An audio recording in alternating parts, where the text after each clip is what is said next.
will similarly remain adamant to continue to shoulder my responsibility. An immovable head of state and resolute protesters standing firm on their call for the president to resign. Egypt has reached deadlock.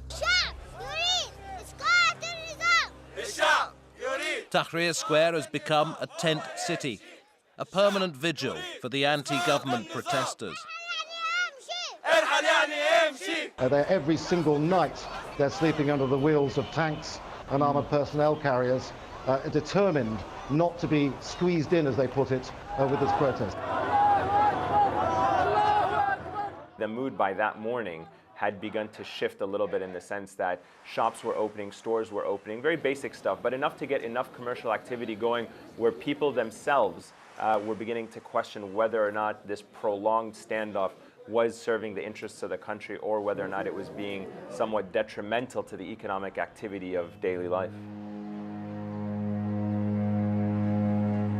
A fading momentum and Mubarak's promises of reform have threatened to derail the anti-government movement. Well, by the time we had entered the third week, we could clearly see that there was no progress being made in terms of the talks. I mean, President Mubarak was adamant on trying to engage the protesters through political means. He was trying to appease them with what was described as half-hearted measures.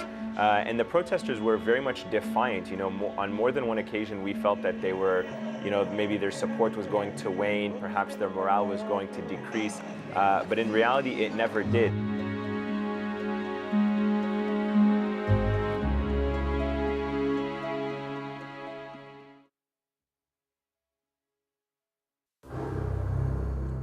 Calls for regime change are in danger of dying out.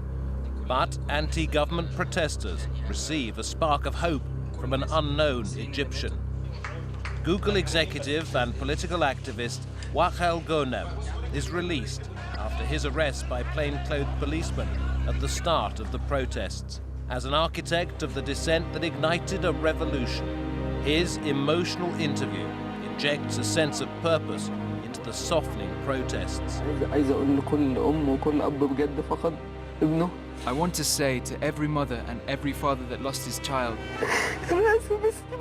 I'm sorry, but this is not our fault. I swear to God, this is not our fault. It is the fault of everyone who is holding on to power greedily and would not let it go. I want to leave. Wael Ghonem's interview was definitely a game changer in the sense that it gave the protesters a huge public morale boost, and certainly one of great importance at a very critical time. He spoke in this way that really, pulled on the heartstrings of the protesters and in the Egyptian population in general, which by that point was starting to lose a little bit of that momentum and that really strong feelings that they were having towards the revolution.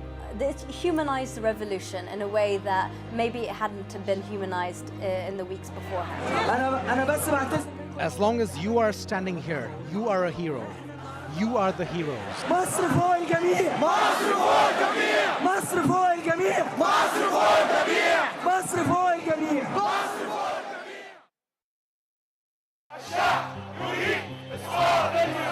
As day breaks, the hundreds of Egyptians killed over the last 3 weeks are mourned. Thousands flock to Tahrir Square in the largest protest march against Mubarak yet, proof that they are still a force to be reckoned with. But the government message remains defiant, and Vice President Omar Suleiman delivers an ominous warning. There will be no ending of the regime and no immediate departure for President Hosni Mubarak. This issue, we come around again to the issue of trust. And I have to say that you won't find many people or anyone who will trust assurances from this regime, whether it comes from Suleiman or anyone within the regime. Of course, everyone knows that the resounding message coming out of that massive demonstration is that Hosni Mubarak must step down. Many of the protesters joined the demonstrations in Tahrir Square for the first time. Protests overflow onto bridges over the Nile and into squares in central Cairo. A new kind of people who have joined these protests, civil servants, teachers, people who maybe wouldn't have come here. Today's a day where they feel that their message is actually being heard in a wider circle than they originally thought. A number of parallel demonstrations are reported across the country. Ismailia, Asyut, El Mahala El Kubra, and Alexandria. There are tens of thousands of people still gathered here in Alexandria as we enter the third week of these anti-government protests. Alexandria obviously has been a flashpoint several times throughout these unprecedented unfolding scenarios in Egypt. In Cairo, the military maintains a presence around Tahrir Square as protesters take policing into their own hands. Protesters themselves have allocated certain people who check those who go inside and check their ID cards. But because there are just so many people, like thousands of people, as I was trying to come here, going the other way into Liberation Square, it's proving pretty difficult. But so far, there's still a very positive atmosphere, even given these long queues, people going around the corner, around the bridge, into the streets, waiting to get inside. No one seems upset about it. No one seems angry. They're very, very orderly, and as I said, a very positive atmosphere inside that square right now.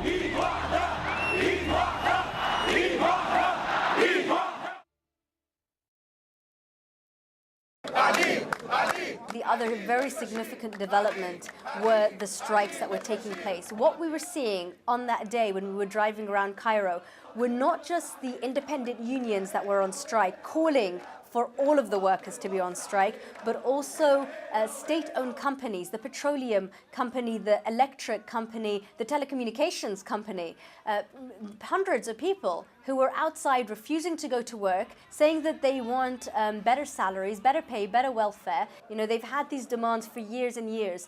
But now, given the fact that the police weren't going to stop them if they did protest, now was the time. Now was the opportunity for them to voice them.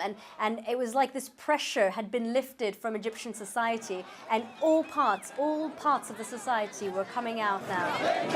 With the momentum on their side, the protesters in Tahrir Square begin to sense that they need to make their move. There was definitely a feeling by Wednesday that the protesters needed to step it up. They needed to move outside of the square, and that is what we kept being told by those inside.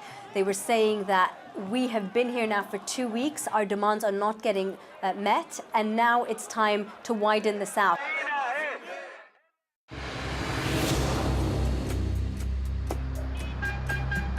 On Thursday morning, the rumor started to fly that perhaps he wanted to avoid a public embarrassment on Friday. There were indications that a speech may be made, and then we started hearing from people within the international community, and then we were hearing from members of the National Democratic Party that perhaps he would go. And as the hours went by, it started becoming clearer and clearer that something momentous was going to happen, and that the statement would in fact lead to Mubarak's departure. They've closed the